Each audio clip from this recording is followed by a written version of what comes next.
Ma'am एक बात बताओ, आपने बताया कि आपने जिंदगी लाइफ से कितना कुछ सीखा, how you incorporated that in your parenting also with your daughter, कि आपने कैसे उनको सिखाया। जब छोटी छोटी बातें होती थी तो आप इंसिडेंट्स नरेट करते थे अपनी वो उन कहानियों से जो लोग आपको बता के जाते थे।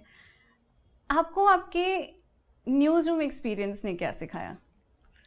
न्यूज़ रूम एक्सपीरियंसेस एक्चुअली क्या है ना बानी, आज का न्यूज़ रूम और हमारे टाइम के न्यूज़ रूम में मुझे लगता है बहुत फ़र्क है। केओस न्यूज़ रूम में हमेशा रहता है, हमेशा, मतलब ब्रेकिंग न्यूज़ वाला, और ब्रेकिंग न्यूज़ के झगड़े हमारे टाइम से ही शुरू हुए थे जस्ट, तो हमने वो केओस की बिल्कुल शुरुआत देखी थी। तो उसको मिस तो नहीं करती हूँ, बड़ी खूबसूरत यादें हैं, फ़नी यादें हैं कि जब वो स्ट्रेस की सिचुएशन होती थी या ब्रेकिंग न्यूज़ आ गई जल्दी तैयार हो, मुझे आज भी याद है। तो मैं प्राइम टाइम एंकर हुआ करती थी, तो IBN 7 में जब थी, तो अब रात में कई बार बुलेटिन करके आते थे 11-12 बज जाता था, तो ऑब्वियसली सुबह देर तक सोती थी। आजकल सुबह 4 बजे उठती हूँ, उस ज़माने में नई नींद खुलती थी। एक दिन फ़ोन बजा, सुबह कितना बज रहा होगा, 8-9 बज रहा होगा, मेरे बॉस फ़ोन पे एकदम से चिल्लाते हुए, ये कोई टाइम है सोने का। अब मुझे लगा कि अब इनको क्या प्रॉब्लम है, रात में तो बुलेटिन पढ़ के आई हूँ, शाम को फिर जाऊँगी पढ़ने। तो मैंने कहा सर क्या हुआ? 1 घंटे के अंदर ऋचा अनुरोध, मुझे तुम ऑफिस में तैयार स्टूडियो के अंदर चाहिए। अब मैं सेक्टर 62 नोएडा में रहती हूँ, फिल्म सिटी में आना है। मैं उठी, मैंने कहा कुछ तो गड़बड़ हुआ है, तो मैंने टीवी चलाया तो खबर चल रही थी प्रमोद महाजन को गोली मारी। सो आई अंडरस्टूड कि अब इस समय एंकर, फिर उस समय ऐसा होता है जब ब्रेकिंग न्यूज़ आ जाती है तो सीनियर एंकर से कहा जाता है कि आप जल्दी से आइए, चाहे आपका कोई भी टाइम। फटाफट तैयार हुई, गाड़ी मैंने उस दिन किस स्पीड पे दौड़ाई होगी मुझे नहीं पता। स्टूडियो में आपके इंस्ट्रक्शन था कि 1 घंटे के अंदर आप मुझे तैयार होकर स्टूडियो में चाहिए। तो हमने उस तरह क्या, एक बार मुझे याद है 2005 में हुआ था ना वो, दिल्ली में जब सीरियल ब्लास्ट हुए थे, मेरी बुलेटिन खत्म होने का टाइम हो रहा है, 6 बजे मेरी बुलेटिन खत्म होने वाली। तो उस समय तक आप होता है ना कि ऑफिस में भी आप अपने उस रिलैक्स मोड में आने लगते हो कि अब तो बस खत्म, अब तो लास्ट की 5 मिनट की न्यूज़ पढ़ रहे हैं। अचानक सामने से टेलीप्रॉम्प्टर हटा दिया जाता है और आपके टॉकबैक में आवाज़ आती है, पहाड़गंज में एक ब्लास्ट हुआ है, पता नहीं क्या है, क्योंकि Diwali was round the corner, तो ये भी नहीं पता, क्या पता पटाखे की दुकान में आग लगी हो। और आप उस समय एक बहुत अच्छी बात थी, कुछ मुझे लगता है सेंस ऑफ जो जर्नलिज्म या वो हम लोग मेंटेन करते थे, जो अब नहीं होता है, वेरी सैडली। हाँ, वो एथिक्स, तो बोलना नहीं है कि आतंकी हमला है जब तक कंफर्म ना हो जाए। अब टेलीप्रॉम्प्टर हट गया, अच्छा पुलिस वाले लाइन पे ये है वो है। उसके बाद जहां मेरी छुट्टी 6 बजे होने वाली थी, आई थिंक वो रात 10-10:30 बजे तक, क्योंकि क्या होता है फिर जो एंकर ब्रेकिंग न्यूज़ हैंडल करता है उसको कंटिन्यू करने को बोलते हैं, क्योंकि आपके पास पहले की इन्फॉर्मेशन है। लेकिन कुछ है ही नहीं, तो अब मैं बोल रही हूँ जो लोग दिल्ली के नहीं है उनको मैं बता दूं, थोड़ा पहाड़गंज इलाके के बारे में मैं आपको बता दूं। अब आपको क्या करना है, अब आपको जब तक इम्प्रोवाइज, क्योंकि सामने से टेलीप्रॉम्प्टर हटा दिया गया है।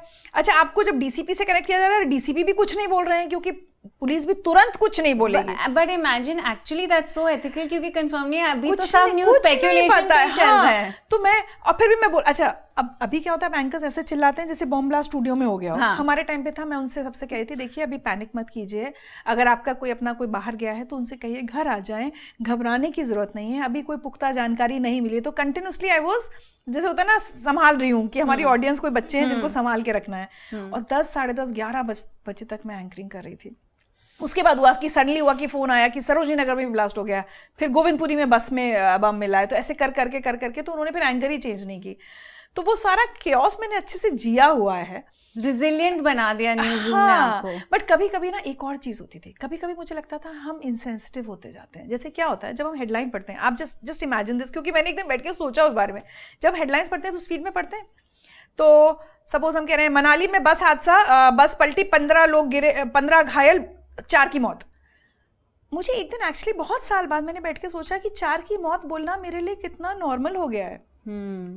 कहीं मैं अंदर से पत्थर तो नहीं होती जा रही हूँ। And I actually started questioning my self. या एक महिला के साथ बलात्कार वर्ड में बहुत नॉर्मली बोल जाती थी।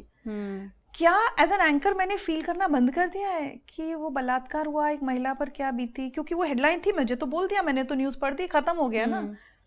तो 4 की मौत, 15 की मौत, 20 की मौत। और एक थोड़ा सा सैड इंसिडेंट बताती हूँ आपको। एक अटैक हुआ था कहीं पर, तो सब लोग ना टीवी के पास खड़े हो जाते हैं, दूसरे चैनल्स भी ऑब्जर्व करते रहते हैं, लाइव फुटेज फीड जहाँ से आ रही होती है वहाँ देखने लगते हैं। और मैंने अपने एक सीनियर को कहते सुना, अरे 100-200 मरे तो मज़ा आए खबर चलाने में। और मुझे लगा हम क्या हो गए हैं, हमें खबर चलाने में मज़ा आने लगा है। फिर एक बार मैंने अपने एक सीनियर को कहते सुना, अरे बहुत बढ़िया खबर आई है रेप की, इसको फटाफट चलाओ। मैंने उनकी तरफ देखा तो उन्हें लगा कि अच्छा सॉरी, तो क्या बोल, मतलब ही एक्चुअली रियलाइज्ड कि गलत बोल दिया। When actually I gave him very strange looks कि आप ये क्या बोल रहे हो। तो मुझे धीरे धीरे फील होने लगा था कि हमारी इंडस्ट्री बहुत कई बार इनसेंसिटिव है, अंदर काम करते करते वो ब्रेकिंग न्यूज़ और हमारी टीआरपी उससे ज़्यादा आ जाए।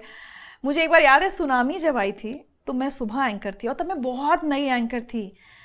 मेरे टॉक बैक में किसी ने कहा कि ये कहो कि लाशों के विजुअल्स आप सिर्फ हमारे चैनल पर देख रहे हैं।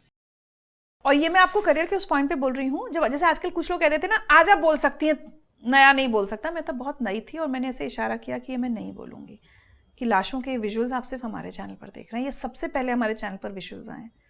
सुनामी करते करते मुझे रोना आने लगा था। मैंने ऐसे बहुत किए हैं बट या आई रियलाइज कि फिर हो गया ना जब 5 साल 7 साल 8 साल पे आपको लगता है नहीं, आप पॉइंट ऑफ सैचुरेशन में आके सैचुरेशन में आ जाते हो कि आपको लगता है आप बहुत इनसेंसिटिव हो जाओगे ये if you continue. And that's why जिंदगी life was such a good.